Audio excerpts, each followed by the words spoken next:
नमस्कार, मैं धनंजय कुमार, द नागरिक में आपका स्वागत है। दुनिया में उथल-पुथल मची है। वेनेजुएला के साथ जो अमेरिका ने किया, वो कहानी अब साइड होती जा रही है और अब ईरान मुख्य फोकस में है। ईरान के लोग सड़कों पर है। वहाँ जो इस्लामिक सरकार है, उसके खिलाफ जो है जबरदस्त आंदोलन हो रहा है।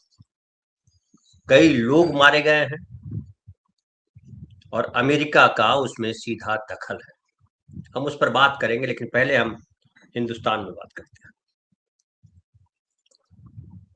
देखिए, उत्तराखंड में जो आंदोलन चल रहा था, उसके लिए देखिए अब जो अंकिता भंडारी है, उसके साथ न्याय होगा या नहीं होगा, अभी भी ये जो है सरकार के बॉक्स में रखा हुआ है। न्यायालय किस तरह से काम कर रहा है, क्योंकि न्यायालय तो जो पुलिस व्यवस्था कहेगी उसके अनुसार चलेगी, न्यायालय चलेगा। न्यायालय सबूत, गवाह, तमाम चीजें बड़ा इम्पोर्टेंट होती है न्यायालय के संदर्भ में। और अब तो न्यायाधीश पे भी आरोप लगते हैं कि वो संघ के बैकग्राउंड से हैं। पुष्कर धामी जी ने देखिए क्या अनाउंस किया है। उन्होंने कहा है कि राजकीय नर्सिंग कॉलेज डोभ श्रीकोट पौड़ी का नाम परिवर्तित कर स्वर्गीय अंकिता भंडारी राजकीय नर्सिंग कॉलेज डोभ पौड़ी किया गया है।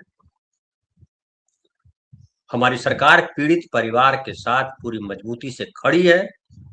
उनके द्वारा प्रस्तुत मांगों पर विधि सम्मत, निष्पक्ष और त्वरित कार्रवाई को आगे बढ़ाया जा रहा है। पीड़ित परिवार को न्याय दिलाना हमारी सर्वोच्च प्राथमिकता है। क्या ऐसा लग रहा है? 2.5 साल हो गए। आप याद कीजिए, आर्जिकल मेडिकल कॉलेज बंगाल, जहां दुर्भाग्यपूर्ण तरीके से कॉलेज की एक जो है स्टूडेंट थी मेडिकल की, उसके साथ वहाँ बदमाशी हुई, उसका रेप हुआ और उसके बाद जो है उसकी हत्या कर दी गई। उसको लेकर के हाई कोर्ट से लेकर के सुप्रीम कोर्ट तक सब आगे आ गए। सीबीआई जांच हुई और फाइनली वही हुआ जो स्टेट गवर्नमेंट कह रही थी। लेकिन खैर, यहाँ मामला बिल्कुल अलग रहा। सीबीआई जांच की मांग लगातार की गई, लेकिन सीबीआई ने जांच नहीं की। और जो राज्य सरकार की पुलिस ने जांच की, उसमें ज्यादा ये था कि जांच के तहत जो तथ्य थे, जो अपराधी थे, उसको सामने लाने के बजाय, उसको सजा दिलाने के बजाय उसको बचाने का प्रयास हुआ। और ये लगातार ये आरोप लगाते रहे लोग कि जो घटनास्थल था उसको बुलडोज किया गया ताकि जो सबूत हो वो गायब कर दिए जाए। और ये 2-2.5 साल से मामला जो है वो आम मामलों की तरह चला गया था। जैसे देखिए, अभी उत्तर प्रदेश में घटना हुई है, लड़की को उठा करके ले गए। सरधाना विधानसभा क्षेत्र में जगह पड़ती है, दलित लड़की है, उसको उठा करके ले गए। उसकी माँ बचाने आई तो माँ को जो है फरसे से मारा गया और माँ की मृत्यु हो गई। लेकिन उत्तर प्रदेश में कहीं कुछ सामान्य घटना की तरह वो किया जा रहा है। उत्तराखंड में भी ये सामान्य घटना ही थी। अगर पिछले 15 दिन से जो सड़कों पर लोग हैं वो नहीं होते तो आई गई बात हो गई। 2-2.5 साल से यही चल रहा था। उर्मिला सनावर ने एक वीडियो जारी किया और उसके आंतरिक पहलू अलग हैं, और उसमें सरकार की भद हुई। उसके बाद सरकार उत्तराखंड से लेकर के दिल्ली तक, मोदी सरकार से लेकर के धामी सरकार तक सब एक्टिव हो गए। बाबा न्यायालय तमाम एक्टिव हो गए और किस तरह के से उसको दबाया जाए, न्याय तक पहुंचाने का मामला नहीं, उसको किस तरह से दबाया जाए इसका प्रयास हुआ। और उसी प्रयास में यह है कि गुस्सा ठंडा हो जाए, उसके नाम पर कॉलेज स्थापित कर दिया। कॉलेज का नाम स्थापित कर, कॉलेज तो पहले से है, कॉलेज का नाम कर दिया जाए। अंकिता भंडारी को न्याय दिलाना है, उसके नाम पर जो है स्मारक बनाना नहीं है। और बताऊं कि एक ज्योति अधिकारी करके एक महिला है,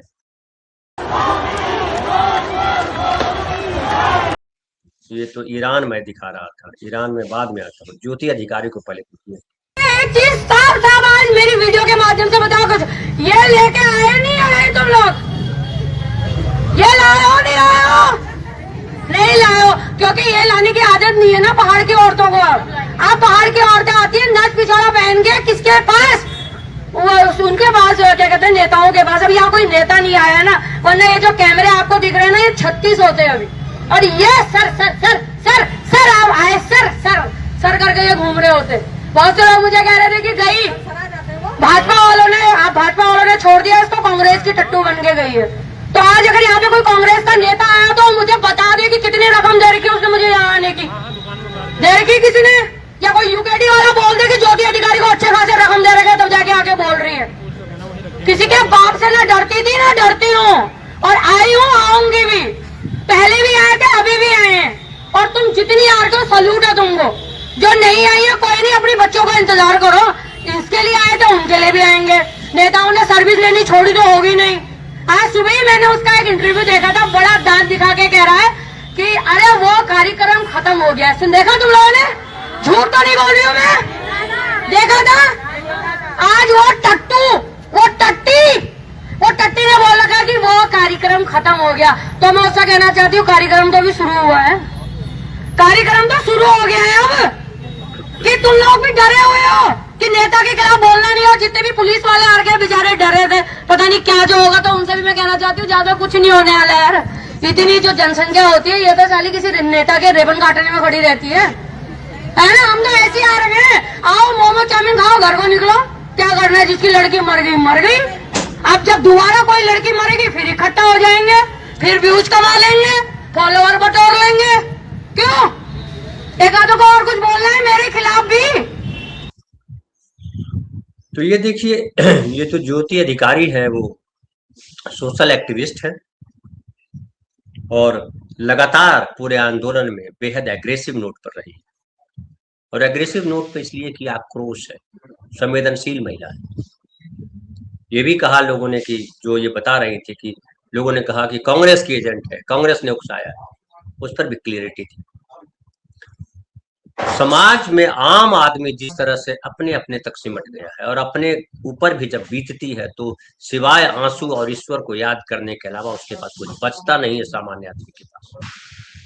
और समाज में जब ऐसे कुछ लोग जो पूरे तंत्र से, पूरी व्यवस्था से लड़ने की हिम्मत दिखाते हैं, तो सरकार और प्रशासन की पहली कोशिश होती है कि उसको कुचल दिया जाए, ताकि सरकार के खिलाफ कोई बोले नहीं। आम आदमी जो है वो वेजिटेबल की तरह पड़ा रहे, जो दे दिया वो लो, चुप रहो। ये पूरे देश में यही चल रहा है। और ये ज्योति अधिकारी को बताऊं कि इनको अरेस्ट कर लिया गया है, जेल भेज दिया गया है। उन्होंने आशंका जताई थी कि हमें जेल भी भेजा जाएगा, लेकिन कोई परवाह नहीं। इस तरह के जो लोग होते हैं उनको जेल भेज करके आप डरा नहीं सकते हो, बल्कि जेल जब भेजते हो ऐसे लोगों को तो आप अपने खिलाफ जलती आग का विस्तार करते हो। सत्ता के मद में जो पागल होते हैं लोग, उनको हमेशा लगता है कि हम विद्रोह को जो है वो जबरदस्ती कुचल देंगे। दुनिया का इतिहास बताता है कि किसी भी विद्रोह को कुचला नहीं जा सका। कुछ समय के लिए आप दबा देंगे, कुछ लोगों को मार दे सकते हैं, कुछ लोगों को जेल में सड़ा दे सकते हैं, लेकिन विद्रोह रुकता नहीं है, होता है। ईरान चलते हैं। देखिए, ईरान में लोग सड़कों पर हैं और 1979 में जब इस्लामिक क्रांति हुई थी ईरान में, उसके पहले वहां के शासक थे शाह मोहम्मद रेजा पहलवी। उन पर आरोप था कि उन्होंने जो है, जो इस्लामिक सभ्यता है, जो इस्लामिक तौर तरीके हैं, उसका उल्लंघन किया है, वेस्टर्नाइज किया है, इस्लाम को गड़बड़ किया है, इस्लाम के साथ खिलवाड़ किया है। और वहाँ इस्लामिक क्रांति हुई, खुमैनी साहब वहाँ आए सत्ता में, और 1979 से वो सत्ता के केंद्र में है। और वहाँ पिछले दिनों आंदोलन हुआ था, आपको याद होगा, बुर्का को लेकर के, हिजाब को लेकर के महिलाओं ने विरोध किया था और कई सारी महिलाओं को मार दिया गया था। कई को जेल में बंद कर दिया गया था। विद्रोह को दबाने का पूरा प्रयास इस्लामिक तरीके से चीजें चलेंगी।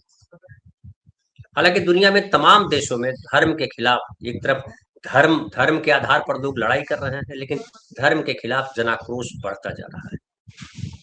ईरान में जो हो रहा है वो वही है कि धर्म का जो कट्टरपंथ है, ये करना पड़ेगा, और नागरिक अधिकार जो है, नागरिक की गरिमा जो है, वो इस तरह गौण कर दी जाती है कि लगता है कि जो है हमारा जीवन ये संचालित करेंगे। जीवन हम जी रहे हैं, जीवन के दुख हम भोग रहे हैं, और हम अगर सपने देखते हैं तो हमारे सपनों पर इनका पहरा हो जाता है। ये ईरान में यही हुआ, और फाइनली लोग वहां विरोध पर हैं। और अब अमेरिका, पिछले दिनों इजराइल ने हमला किया था, आपको पता ही है कि कई शहरों पर मिसाइल वगैरह वगैरह सब छोड़े गए। रूस नहीं बचा सका। रूस उतनी ताकतवर स्थिति में अब है नहीं, खुद परेशान है। और अमेरिका अभी जो है पूरी दुनिया का दादा बना हुआ है, और इस दादागिरी में अब ऐसा लग रहा है कि ईरान में सत्ता पलट होना नजदीक है। अब देखिए ईरान में क्या हो रहा है, इसका मैं आपको बताऊं जरा। देखिए, वीडियो देखिए।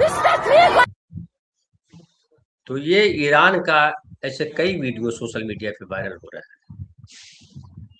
और बताया जा रहा है कि वहाँ महंगाई के खिलाफ, और ईरानी मुद्रा जो है लगातार गिर रही है, उसके खिलाफ लोगों में असंतोष है। महंगाई और मुद्रा का, रुपए जैसे हमारे यहाँ रुपया है, वैसे वहाँ जो मुद्रा है उसका अवमूल्यन हो रहा है। हमारे देश में भी यही स्थिति है, महंगाई चरम पर है, रुपए लगातार गिर रहा है, और रुपया और गिरेगा। जिस तरह से टैरिफ लगाने की बात अमेरिका कर रहा है, ट्रंप कर रहे हैं, रुपया अभी और बताया जा रहा है, जो आर्थिक विशेषज्ञ है, कि रुपया तेजी से गिरेगा, 100 के पार जा सकता है। और ईरान की भी फिलहाल बात कर लो, फिर हम आएंगे हिंदुस्तान पर।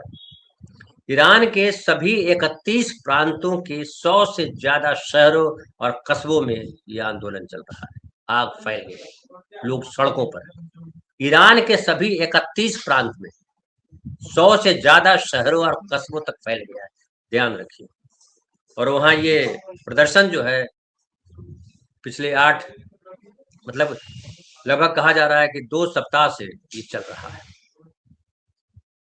और अब जब पूरे ईरान में ये फैल चुका है, और वहां देखिए 8 जनवरी की रात बताया जा रहा है कि ये प्रदर्शन और हिंसक हो गया, और ईरान के जो निर्वासित राजा हैं, क्राउन प्रिंस रेजा पहलवी, जिनको हटाया गया था उनके बेटे, उन्होंने लोगों से घरों से बाहर निकलकर इस्लामिक शासन के खिलाफ प्रदर्शन की अपील की।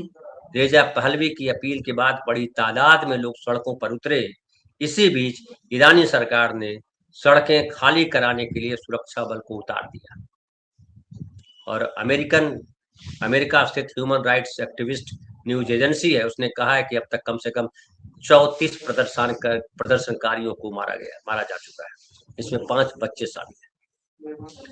अब यहाँ जो भक्त हैं वो बड़ा खुश हो रहे होंगे, गदगद हो रहे होंगे। अच्छा है, ईरान में जो है इस्लाम के लोग लड़ रहे हैं, मर रहे हैं, इस्लाम के खिलाफ बात हो रही है, बहुत खुश हो रहे होंगे यहाँ के भक्त, क्योंकि उनको मुसलमानों से चिढ़ है। लेकिन उनको नहीं पता है शायद कि ईरान जो है हमारा कितना बड़ा सहयोगी रहा, तब भी जब ईरान जो है में राजा का शासन था, और आज भी जब ईरान में इस्लामिक शासन है। ईरान हमारा बड़ा करीबी सहयोगी रहा है, रूस जैसे रहा, और पाकिस्तान को कंट्रोल करने में भी ईरान ने बड़ी भूमिका निभाई। वहां आंतरिक लड़ाई, आंतरिक चीजें अलग है। एक देश दूसरे देश के मामले में इस तरह से दखल देता नहीं है जिस तरह से अमेरिका आज दे रहा है। कभी सोवियत संघ ऐसा किया करता था। तो ईरान में जो हो रहा है उसके उससे भक्त खुश हो सकते हैं, लेकिन ये दुख की घटना इसलिए है कि ये अमेरिका का दखल इसमें है, और अमेरिका का दखल उस हद तक है कि अमेरिका की कठपुतली सरकार यहाँ स्थापित हो जाए, अमेरिका के कहे के अनुसार ईरान चले।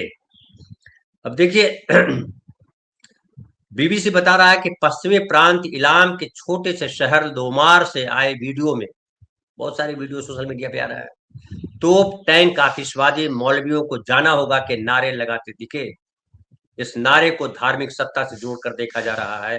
एक दूसरे वीडियो में लोग एक बैंक के बाहर कागज हवा में उछालते दिखे। एक अन्य वीडियो में इलाम, केरमनशाह और लोरेस्तान प्रांतों के कई ज्यादातर कुर्द आबादी वाले शहरों और कस्बों में दुकानें बंद दिखी, और तेहरान में बाजार बंद रहे। छात्रों ने यूनिवर्सिटी कैंपस पे कब्जा किया।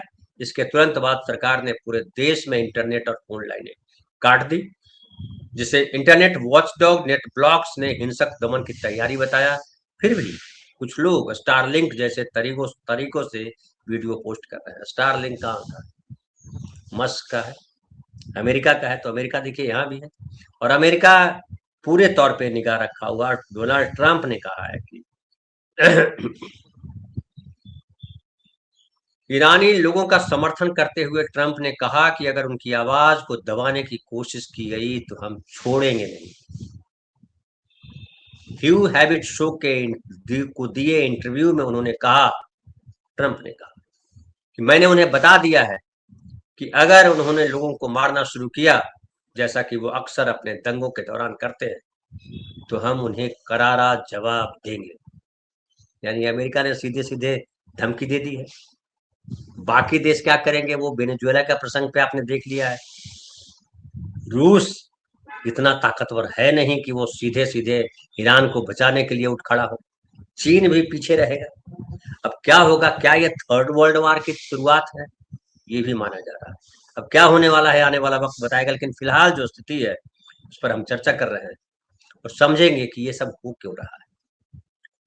देखिए जो रिजा पहलवी है, जो 1979 के इस्लामिक क्रांति के बाद, खुमैनी के आने के बाद उनके पिता अमेरिका चले गए थे, और 79 से 89 तक 10 साल सुप्रीम लीडर रहे खुमैनी। उनके बाद सुप्रीम लीडर बने आयतुल्ला अली खामेनाई। 1889 से अब तक 37 साल से सत्ता में। ईरान आज आर्थिक संकट, भारी महंगाई, अंतर्राष्ट्रीय प्रतिबंधों, बेरोजगारी, मुद्रा गिरावट, आपको लग रहा होगा भारत का जिक्र कर रहा है, और लगातार जन आंदोलनों जैसी गंभीर चुनौतियों से जूझ रहा है। 47 साल बाद अब मौजूदा आर्थिक बदहाली और सख्त धार्मिक शासन से नाराज लोग अब बदलाव चाहते हैं। जैसा कि मैंने पहले बताया, 1979 से जो है इस्लाम को मानना होगा, धर्म के कट्टरवाद, धर्म की कट्टरता बढ़ी, और आम आदमी की आजादी, नागरिकों की आजादी को कुचला गया। पूरी दुनिया में ये होता रहा, हिंदुस्तान में भी ये हो रहा है पिछले कई सालों से। हमारी आजादी, व्यक्ति की आजादी है, मैं अपने सुख के लिए, लेकिन कोई मुझे दुख जब मेरा तो सुख भी मेरा। हमें किसी को दुखी करने का अधिकार नहीं। जब एक व्यक्ति को किसी को दुख देने का अधिकार नहीं है, तो समाज को कैसे वो अधिकार मिल जाए? किसी राष्ट्र के सत्ता में बैठे लोगों को कैसे अधिकार मिल जाता है कि नागरिक के अधिकारों को कुचल दे, नागरिक को उसकी स्वतंत्रता को खत्म कर दे? यही सबसे बड़ा सवाल है, और ईरान में यही सवाल था, और आखिरकार लोग बाहर आए। अब कहने वाले कह सकते हैं कि अमेरिका बर्बाद कर रहा है, वो इस्लाम को पसंद नहीं करता है, दुनिया भर में इस्लाम के खिलाफ है अमेरिका, वो तमाम बातें कर सकते हैं, स्वतंत्र है। लेकिन उसके लिए जिम्मेदार ईरान की शासन व्यवस्था भी है। आप जो है नागरिकों के अधिकारों को कुचलने में इतना आगे चले गए कि इस्लाम की कुरान में या जो और दूसरे ग्रंथ हैं उसमें जो लिखा हुआ उसको इस कट्टरता से मनवाने लगे कि आदमी की स्वतंत्रता बाधित हो। आप याद कीजिए वहां बिहार में जो नीतीश कुमार ने किया उसकी सब लोगों ने आलोचना की। आलोचना मैंने भी की, आलोचना की जानी चाहिए। आप जबरदस्ती कैसे करेंगे? अगर लड़की कोई हिजाब पहन के आई है तो पहन के आई है, उसकी चॉइस है, आप कैसे हटाएंगे जबरन? लेकिन क्या वो उस लड़की की चॉइस है? ये बड़ा सवाल, इस पर कभी बात नहीं। क्या वो लड़की की चॉइस है कि वो बुर्का पहने? क्या वो लड़की की चॉइस है कि मांग में सिंदूर बने? क्या वो लड़की की चॉइस है कि मंगलसूत्र पहने? या वो चॉइस जो है हजारों साल की गुलामी से पैदा किया गया महिलाओं से कहा गया कि ये तुम्हारे सुहाग की निशानी है, ये तुम्हारे लिए जरूरी है, तुम्हारी सुरक्षा के लिए जरूरी है। उसके पीछे तो वजह ये है कि महिलाओं की आजादी को कुचला धर्म के नाम पर। आज भी वही हो रहा देश में, हमारे देश में भी वही हो रहा है। धर्म के नाम पर महिलाओं को कुचला जा रहा है, दबाया जा रहा है, उसे शिक्षित नहीं होने दिया जा रहा है। उसके लिए शिक्षा कम जरूरी है हमारे समाजों में, शादी कर देना बड़ा जरूरी है। और शादी वहीं करेगी लड़की जहां उसका माँ बाप चाहेगा, जहां उसका परिवार चाहेगा। अगर अपने मर्जी से लड़की शादी करना चाहती है तो उसका बाप, उसका भाई लड़की को मार देगा, अपनी बेटी को मार देगा, या बेटी जिससे शादी की है, करने जा रही है, उस लड़के को मार देगा। और हमारे समाज के कट्टरपंथी कहेंगे सही तो है, जो समाज के कानून को नहीं मानेगा, जो धर्म को नहीं मानेगा, जो संस्कार को नहीं मानेगा, उसका यही हश्र होगा। क्या है संस्कार? हत्या संस्कार है किसी समाज का? अगर किसी समाज, किसी धर्म का संस्कार है हत्या करना, तो थू है इसे समाज पर और इसे धर्म पर। जीवन के लिए सब कुछ बना है, धर्म भी जीवन के लिए बना है, समाज भी जीवन को बचाने के लिए बना है। लेकिन अगर कोई जीवन को बचाने के नाम पर, धर्म और संस्कार के नाम पर जीवन का अंत करे, उसे अच्छा नहीं कहा जा सकता। और जो ईरान में हुआ, जो होता रहा है, उसमें वो है। अब ये अलग बात, हम उसमें शामिल नहीं है। हम अमीर ईरान के मामलों में अपने चीजों से मतलब रखते हैं। अब उस पर भी बात करेंगे। जो हमने लगाई है कि मोदी नेहरू की शरण में, वो कैसे हैं वो आपको मैं बताऊंगा। अब देखिए, अब ये भी है कि जो वेनेजुएला है उस पर अमेरिका ने जो किया, उस पर भारत चुप रहा। हमने भी सवाल उठाया कि मोदी जी हर जगह जो बोलते हैं वो क्यों नहीं बोल रहे हैं। देखिए, मोदी जी को पता है कि बोलने की औकात नहीं है भारत की, उनकी कम से कम। भारत तो अभी भी बोल सकता है, लेकिन मोदी जी क्या बोल सकते हैं? मोदी जी क्या बोलने का नैतिक बल रखते हैं? नेहरू हर जगह जहां जो अपेक्षित था वो बोलते थे उसके लिए कि, और दुनिया उनकी बात सुनती थी, क्योंकि नेहरू के पास नैतिक बल था। भारत को उन्होंने जो है तमाम फसादों से, तमाम विषमताओं से, तमाम अत्याचारों से निकालने की कोशिश करते रहे नेहरू, अकेले अपने दम पर। और मोदी क्या कर रहा है?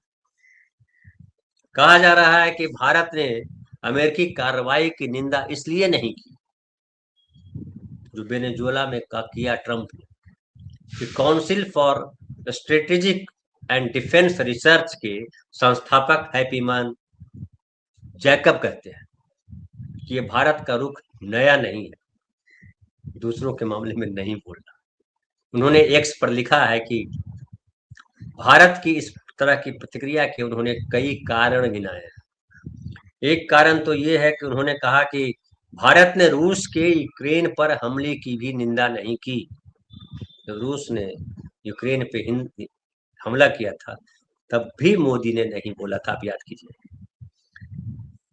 और अब मोदी वेनेजुएला के मामले में अमेरिका की कार्रवाई पर निंदा करेंगे, ये संभव नहीं था। उधर नहीं बोला तो इधर भी नहीं बोलेंगे।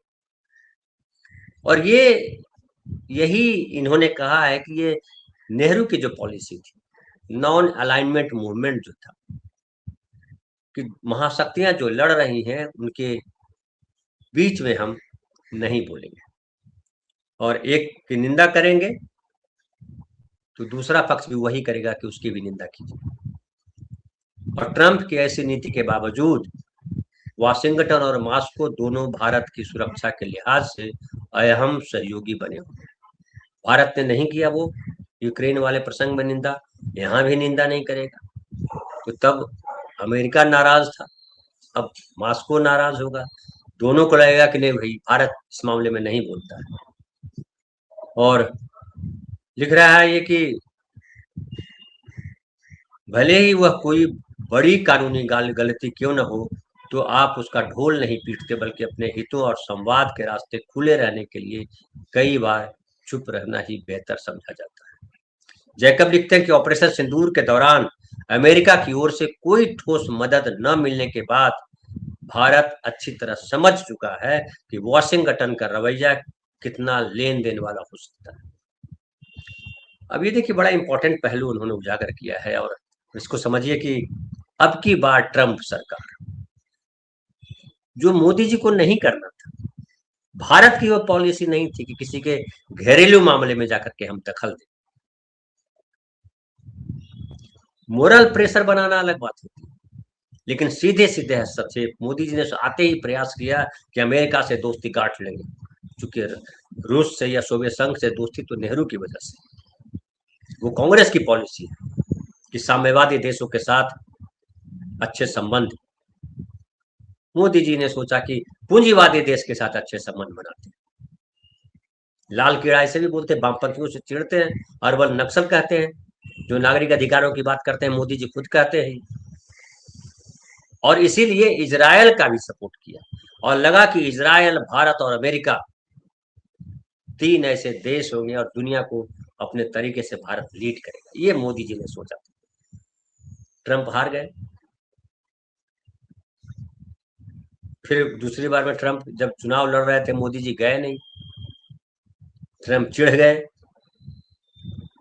और उसी चिढ़ की वजह से आज तक ट्रंप भारत और मोदी के खिलाफ। मोदी के बारे में बोलते जरूर है कि हमारे बड़े अच्छे मित्र, कोई मित्र को नंगा करता है, कोई मित्र को बेइज्जत करता है। 55 बार कहा ट्रंप ने कि जो ऑपरेशन सिंदूर है, जो भारत पाकिस्तान के बीच जो युद्ध हो रहा था, वो हमने रुकवाया। क्या क्या नहीं कहा मोदी जी को। ये भी कह दिया कि मोदी ने खुद ही फोन किया था, मैं क्या मैं आ सकता हूं। अब उसको नए तरीके से कहा जा रहा है, यहाँ के मीडिया में कहा जा रहा नहीं, मोदी जी नहीं गए थे। मोदी जी को बार बार रिक्वेस्ट किया, खुद मोदी जी ने कहा था एक सभा में भुवनेश्वर जब गए थे कि ट्रंप ने कहा कि आइए, हमने कहा नहीं, अभी हमें यहाँ का बहुत जरूरी काम है। ट्रंप ने कहा वो झूठ है। तो झूठ बोल करके विश्व गुरु नहीं बन सकते। अपने देश के भीतर जो सत्ता का मूल स्वर है कि सबके साथ न्याय, उसको कुचल करके आप विश्व गुरु नहीं बन सकते। नरेंद्र मोदी ने दो महत्वपूर्ण काम किए हैं पिछले 11-12 सालों में।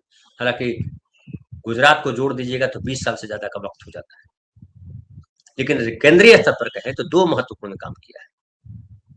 एक काम किया है कि देश के भीतर हिंदू, मुसलमान, सवर्ण, दलित, तमाम जो भेद हो सकते थे, हिंदू, क्रिश्चियन, मैतेई, कुकी, सब क्रिएट किया।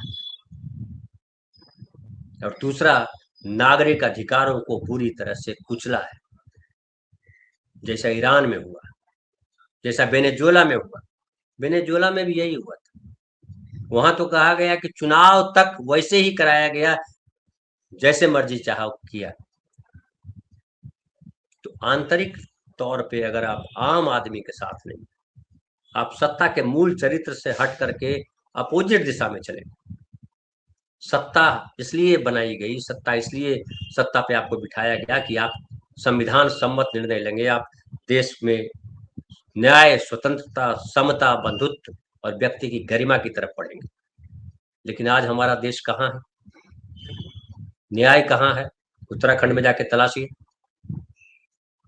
स्वतंत्रता कहाँ है? उत्तर प्रदेश जाके देखिए।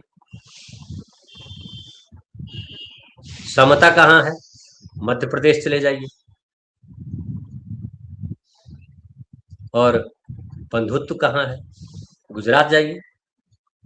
व्यक्ति की गरिमा कहाँ है? पश्चिम बंगाल चले जाइए। तो हर जगह जहां मुख्यमंत्री की गरिमा नहीं है, वहां व्यक्ति की गरिमा क्या हो? जहां राज्य सरकार, संघ और राज्य, संघ जो है राज्यों का संघ है भारत, तो जहां राज्य की अस्मिता का सवाल है, जहां राज्य के अधिकार की बात है, जहां राज्य का अधिकार क्षेत्र की बात है, वहां मोदी जी ने सारे सीमाएं लांघ दी। बिहार में चुनाव हुआ तो बिहार में घुसपैठिए चले गए, अब बंगाल में चुनाव तो वहां घुसपैठिए चले गए। तो आप जो है जब अपने देश के नागरिकों को, उसकी स्वतंत्रता को, पूरी न्याय व्यवस्था को चौपट करेंगे तो दुनिया में आपका कहीं मान नहीं रहेगा। अब वो नेहरू के शरण में इसलिए है कि उनको लग रहा है कि ना काहू से दोस्ती ना काहू से बैर वाला भाव में रहा जाए, नहीं तो पता चला कि हम इधर से भी कूच देंगे, उधर से भी कूच देंगे। और इनको डर है मोदी जी को कि कहीं ईरान में जो हो रहा है भारत में भी न शुरू हो जाए, बांग्लादेश में जो हुआ वो भारत में भी न शुरू हो जाए, ये डर है। और दुनिया के हर देश में जहां कट्टरपंथ, जहां सनकीपन है, जहां गुंडाई है, अपने नागरिकों को ही अगर कोई रौंदने का प्रयास करता है सत्ता में बैठ करके, उसके नागरिक अधिकारों को कुचलने का प्रयास करता है, तो तय मानिए उसके भीतर भय होता है, अपनों से भी और गैरों से भी। जो अपनों का विश्वास नहीं जीत पाए वो क्या राजा है? कब तक राज्य करेगा जिसे अपनों का भी भरोसा नहीं? खूब चर्चा चलती है कि मोदी जी किसी पे भरोसा नहीं करते, किसी मंत्री की इतनी औकात नहीं है कि अपने तम निर्णय ले सके। वो पीएमओ तय करता है और पीएमओ बताता है आपको ये करना है। जब ये स्थिति अपने मंत्रिमंडल में हो, संसद में विपक्ष को जो है देशद्रोही बताए और आम आदमी के साथ वादा करके कि आप जहां झोपड़ी वहीं घर होगा, आप वादा खिलाफी करें और झोपड़ी तोड़े, गरीबों को ठंड में, और दरोगा गाली दे माँ की, आपकी माँ को गाली दे कोई बेवकूफ आदमी, तो पूरा राज्य बंद करवा दो आप। अरे आप तो उसको उठा के बंद कर देते जेल में, राज्य बंद कराने की क्या जरूरत थी? क्या राज्य ने आपको गाली दी थी?